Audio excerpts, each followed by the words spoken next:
कर्मचारी से भी मुलाकात की है, क्या कहेंगे महाराज जी? अब इसमें हमारे कहने का कुछ अगर बनता है तो आप बता दीजिए। ये तो पुलिस का अपना काम है, वो कर रही है, इसमें हमको क्या कहना।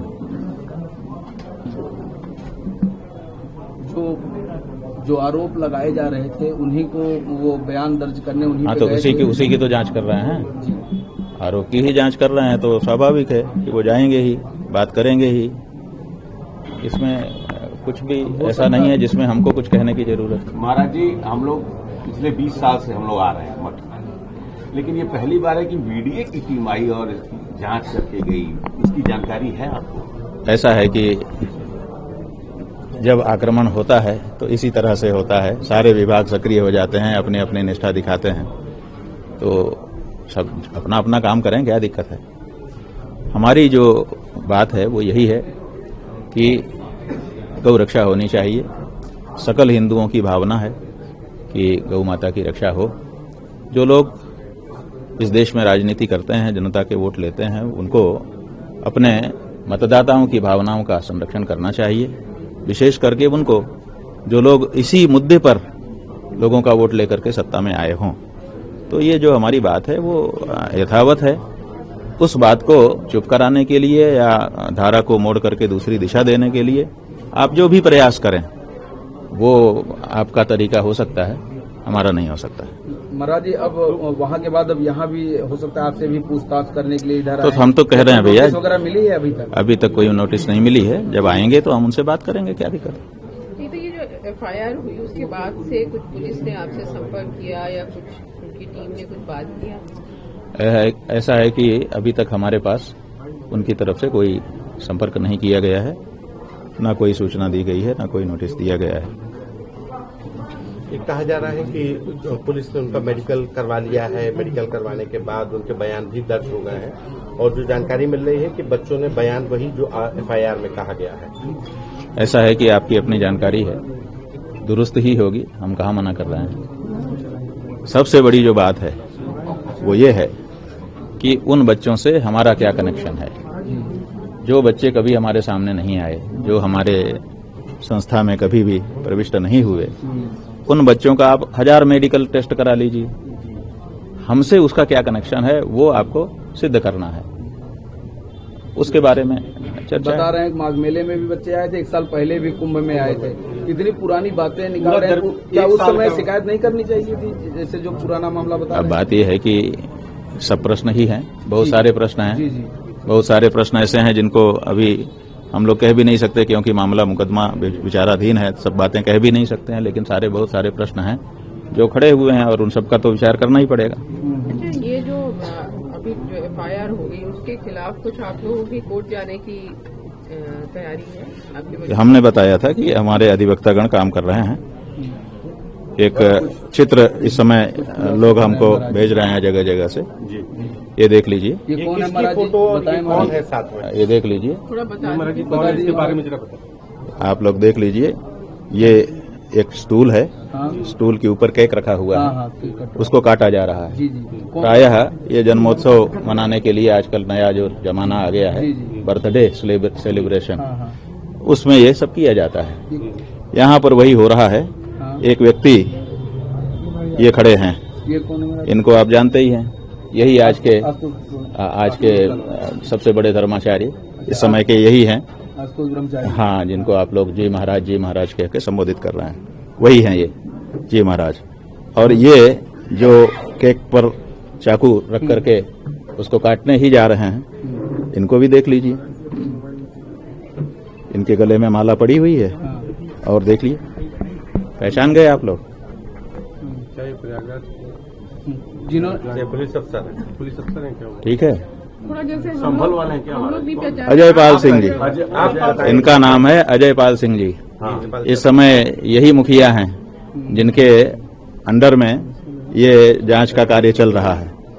तो लोग हमारे पास ये फोटो भेज रहे हैं कि देखिए, जब जी महाराज के साथ तथा कथित जी महाराज के साथ सेलिब्रेशन जो कर रहा है अधिकारी, वो आपकी जांच कर रहा है महाराज जी। ये बात लोग हमको फोटो भेज करके बता रहे हैं। तो आप देख लीजिए। तो क्या आपको लगता है कि ये जांच पे सवाल खड़े कर रहे हैं कि जांच पुलिस की अधिकारी भूमिका इतने पर बड़े आपको हैं? शक है? माने अब हम जो जनता कह रही है आपके सामने रख दे रहे हैं, बाकी तो निष्कर्ष तो आप लोग निकाल ही ले रहे हैं। कुछ लोग लिख दे रहे हैं कि थंबनेल लगा दे रहे हैं कि कबूला जुर्म। अब उसके में हम क्या कर सकते हैं? तो महाराज जी, तो आप लोग क्या निष्कर्ष निकालेंगे, क्या जनता के सामने परोसेंगे, ये तो आप लोगों के ऊपर ये है। तस्वीर आप दिखा रहे हैं तो क्या माना जाए कि क्या माना जाए? से लेकर ये मुकदमे क्या माना जाए? ये अधिकारी है क्या महाराज जी? एक हिस्ट्री सीटर के साथ एक पुलिस का बड़ा अधिकारी मिल करके सेलिब्रेशन कर रहा है।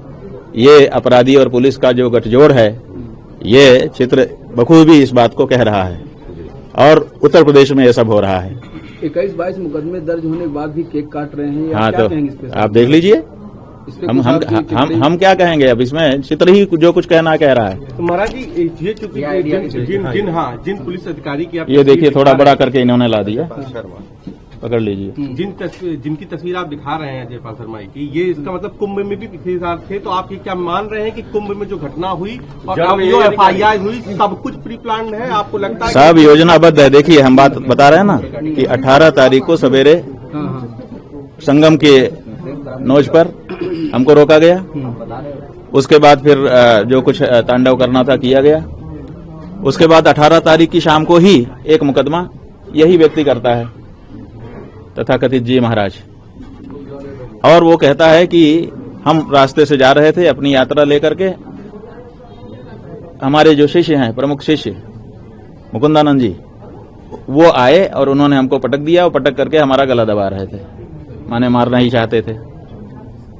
कुंभ के माने माघ के मेले में मौनी अमावस्या के दिन, जिस दिन तिल रखने की जगह नहीं रहती है, सब रास्ते भरे रहते हैं, उस दिन एक जो है 24-25 साल का सन्यासी, एक जो है हट्टा कट्टा देख ही रहे हैं, 50 साल से तो कम नहीं है, इनको पटक करके और गला दबा रहा था एक बार। और उसके बाद हम पालकी पर बैठे थे, वहीं से हमने एक बहुत वजनदार चीज फेंकी और वो अगर हम हट न जाते तो हमारे ऊपर ही गिरती और हम मर जाते। ये मुकदमा उन्होंने उसी शाम 18 तारीख की शाम को दाखिल कर दिया। पृथ्वीराज चौहान। अब आप बताइए कि 18 तारीख की शाम को ही ये व्यक्ति कहां से सक्रिय हो जाता है? इसके पहले इसका नाम तक हम नहीं जानते हैं। ये सक्रिय हो गया, किसने सक्रिय कर दिया? अजय पाल शर्मा वहां पर ड्यूटी पर है और वो शामली में पहले लंबा समय तक कायम कर चुके हैं और वहीं से इनकी दोस्ती हो चुकी थी। अब वो 18 तारीख की शाम को ही ला दिया जाता है कि भाई आओ तुम अब जरा हमारे लिए खेलना शुरू करो। मुकदमा किया। अब मुकदमा ऐसा था कि उसके लिए सड़क का मामला था, फुटेज सब आजकल रहती ही है, लोग वीडियो भी बना लेते हैं, हर आदमी के पास मोबाइल रहता है, सीसीटीवी फुटेज है। और हम आप लोगों के कैमरे के सामने ही उस दिन पूरे दिन बैठे थे, पूरी रात बैठे थे, इसलिए मामला बन नहीं रहा था, पुलिस ने दर्ज नहीं किया। फिर जरूर इनकी कोई मीटिंग हुई होगी, फिर इन्होंने 24 तारीख को ये शुरू कर दिया कि साहब पॉक्सो एक्ट लगा दिया जाए इनके ऊपर। और देखिए कैसे लड़के आ गए इनके पास, फिर चीजें शुरू हो गई। उसके बाद फिर पुलिस को ईमेल, फिर इनको ईमेल, उनको ईमेल। और अब ये कहा जा रहा है, चैनलों पर हमने देखा, कुछ लोग कह रहे हैं कि पुलिस ने दर्ज नहीं किया, ये तो कोर्ट के आदेश से दर्ज हुआ। बात यह है कि यही सबसे बड़ा सवाल है, सबसे बड़ा सवाल यही आता है कि पुलिस ने मामला क्यों नहीं दर्ज किया। देखिए पॉक्सो एक्ट के मामले में आप लोग कहते हैं इसमें तो गिरफ्तारी जरूर होती है, लेकिन आप इस बात को भूल जाते हैं कि पॉक्सो एक्ट में अगर कोई लड़का आया है, कह रहा है मेरे साथ दुराचार हुआ है, तो पुलिस को तत्काल दर्ज कर लेना है, मान लेना है कि ऐसा हुआ है।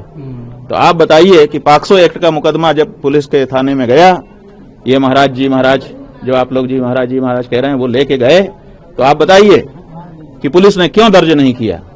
यही चोर की दाढ़ी में तिनका निकल करके आ जाता है कि पॉक्सो का मुकदमा लेकर के एक व्यक्ति 2 लड़कों को लेकर के गया कि नाबालिग हैं, इनके साथ बड़ा दुराचार हुआ है, फिर भी पुलिस दर्ज नहीं करती है। क्यों नहीं करती है?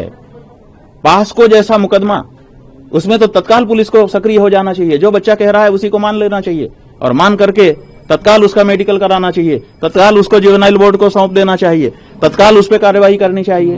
तो सवाल यह है कि पुलिस ने क्यों नहीं दर्ज किया? क्यों?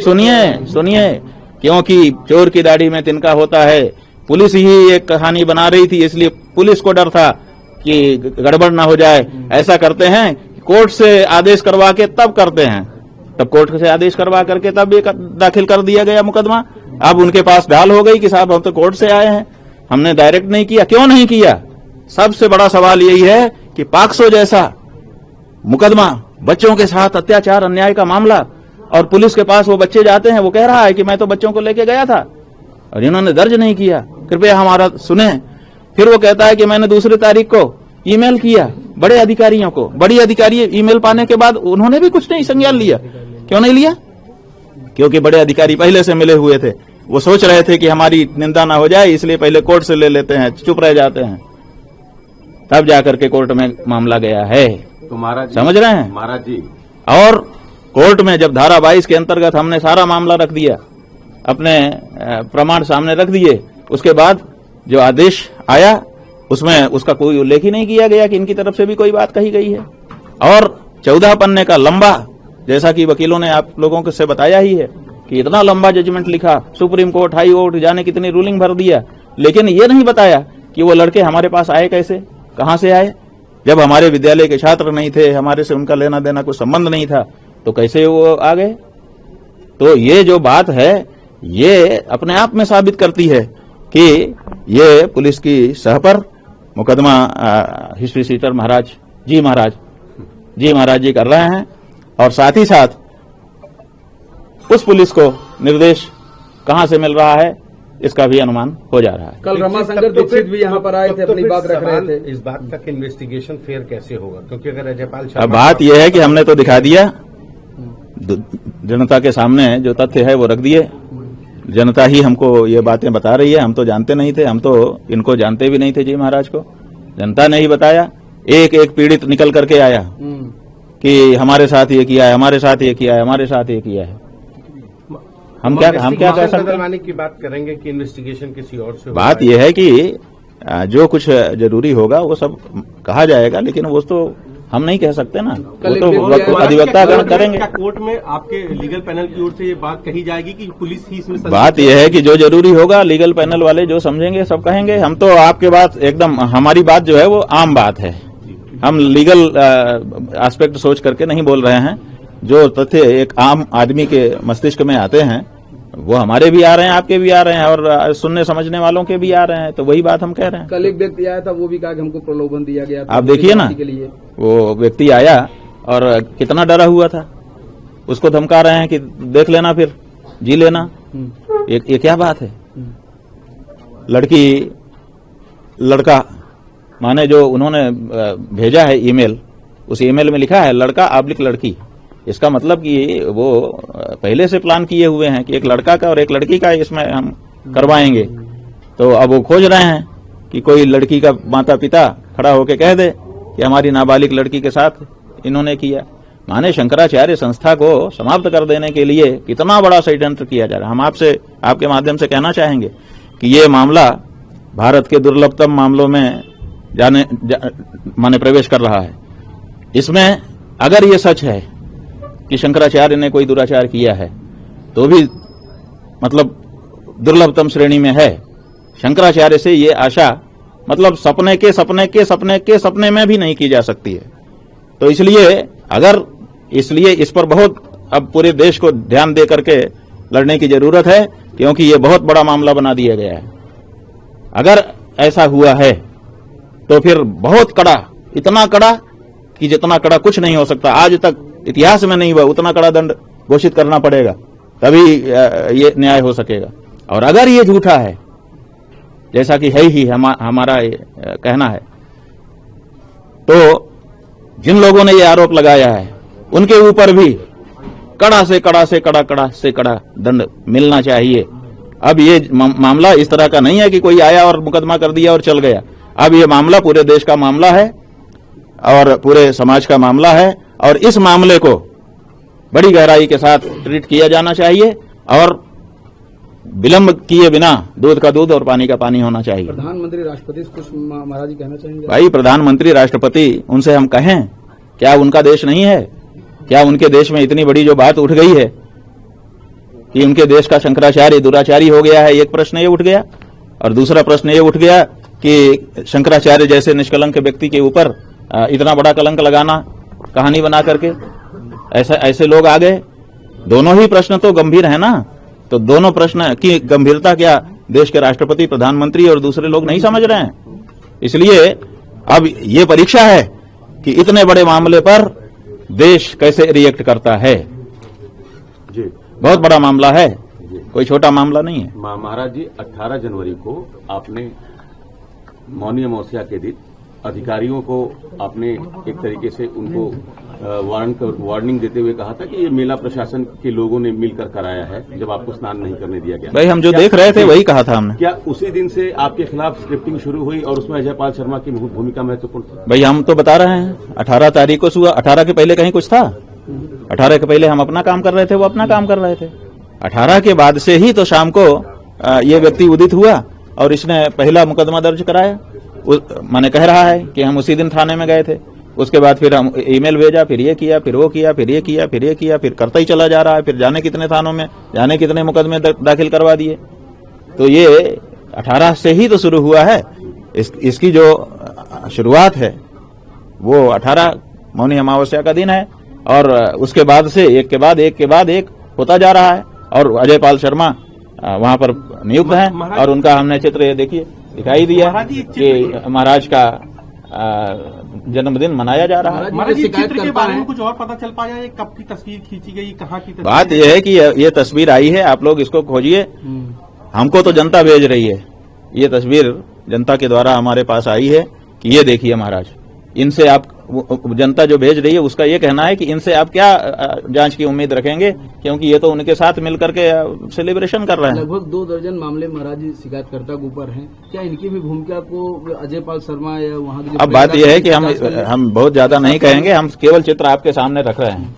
ये चित्र जो कुछ कहता हो आप पढ़ लीजिए, इससे ज्यादा हम क्या कहें। अपनी तरफ से शब्द हम नहीं मिलाना चाहते हैं, क्योंकि कभी कभी चित्र बहुत कुछ कहता है। आइए सब लोग। राजनीति हो या क्रिकेट, देश विदेश की ब्रेकिंग हो या आपके मोहल्ले की बड़ी खबर, सब मिलेगा एक ही ऐप में, सबसे तेज और भरोसेमंद।